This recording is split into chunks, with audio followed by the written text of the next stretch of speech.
கர்த்தருடைய பரிசுத்த நாமத்திற்கு ஸ்தோத்திரம் உண்டாவதாக. 2 கொரிந்தியர் 5ஆம் அதிகாரம் 17ஆம் வசனம்.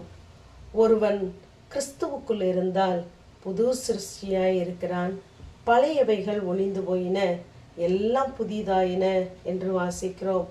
நம்முடைய வாழ்க்கையிலே எல்லாம் புதிதாக்கப்பட வேண்டுமென்றால், மறுரூபமாக வேண்டுமென்றால், நம்மிடத்திலே காணப்படுகின்ற பழைய வாழ்க்கை ஒழிய வேண்டும், பழைய மனித சுவாபங்கள் ஒழிய வேண்டும், பாவ சரீரம் ஒழிய வேண்டும், நம்முடைய சுயம் ஒழிக்கப்பட வேண்டும்.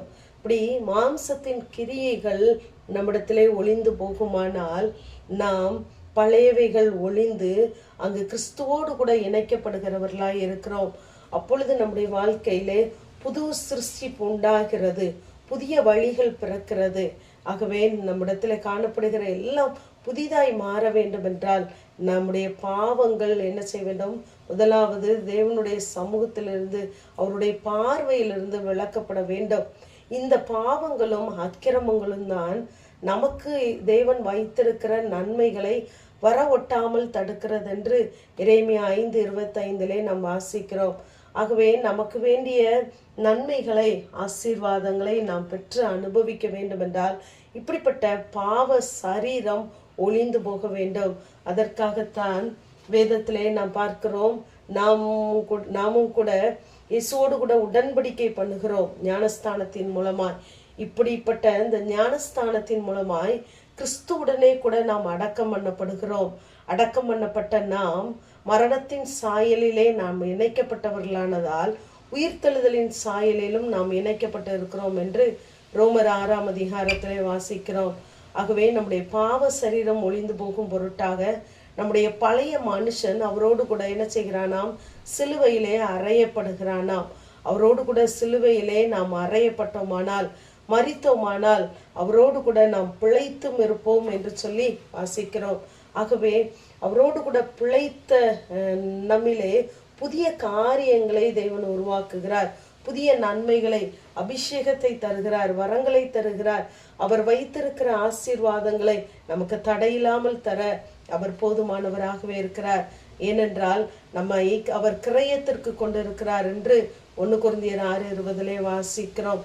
ஆகவே கிரயத்திற்கு கொல்லப்பட்ட நாம் தேவனுக்கும் மனுஷனுக்கும் உலக பொருட்களுக்கும் ஊழியம் செய்ய ஒருவனாலும் கூடாது.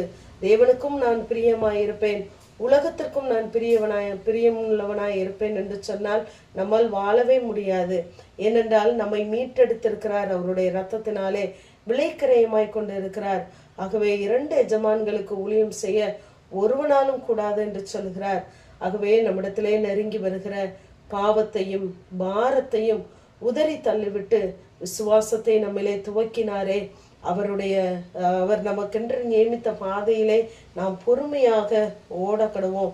அதற்கு வேண்டிய கிருபைகளை அவர் நமக்கு தருவார். இங்கு 2 கொரிந்தியர் 5ஆம் அதிகாரம் 21ஆம் வசனத்திலே நாம் வாசித்தோமானால், நாம் அவருக்குள் தேவனுடைய நீதியாகும்படி பாவம் அறியாத அவரை நமக்காக பாவமாக்கினார் என்று வாசிக்கிறோம். பாவமே அறியாதவர் குமாரனாகிய இயேசு பாவத்தை பாராத சுத்த கண்ணர். ஆனால் இங்கு பிதாவாகிய தேவன் குமாரனை எந்த இடத்திலே வைத்து நீதியாக பார்த்தாரோ அந்த இடத்திலே நம் ஒவ்வொருவரையும் பார்க்க விரும்புகிறார். அதற்காகவே அவருடைய இரத்தத்தினாலே நம்மை மீட்டு எடுத்திருக்கிறார். அப்படி நம்மை பார்க்க விரும்பினதினாலே பாவம் அறியாத அவரை நமக்காக பாவமாக்கினாராம். எத்தனை அன்புள்ள தேவன் என்று பாருங்கள். நாம் நீதிமான்கள் ஆக்கப்படும்படி, தேவனுடைய நீதி ஆகும்படி பாவம் அறியாத அவரை பாவமாக்கினாராம். ஆகவே அன்பான தேவ ஜனங்களே, நாம் அடிக்கப்பட வேண்டிய இடத்திலே, நாம் பாவமாக்கப்பட வேண்டிய இடத்திலே, சாபமாக்கப்பட வேண்டிய இடத்திலே அவர் குமாரனை ஆக்கி நம்மை அத்தனையாய் நேசித்திருக்கிறார். ஆகவே நாம் கிறிஸ்துவோடு கூட இருப்போம், புது சிருஷ்டியாய் மாறுவோம். இதோ நான் புதிய காரியத்தை செய்கிறேன் என்று சொன்ன தேவன் உங்கள் வாழ்க்கையிலே புதிய காரியங்களை தென்பட வைப்பார். ஆமென். ஜெபம்.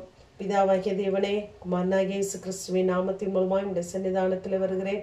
ஒருவன் கிறிஸ்துவுக்குள் இருந்தால் புது சிருஷ்டியாய் இருக்கிறான் என்ற வேத வார்த்தையின்படி ஒவ்வொரு நாளும் ஆண்டவரே உடைய பிள்ளைகளாய் மாற்றின ஆண்டவரே, நீர் மீட்டுக்கொண்ட ஒவ்வொரு பிள்ளைகளுடைய வாழ்க்கையிலும் புதிய காரியங்கள் தோன்றட்டும். இயேசுவின் மூலம் ஜெபங்க எங்கள் நல்ல பிதாவே, ஆமென்.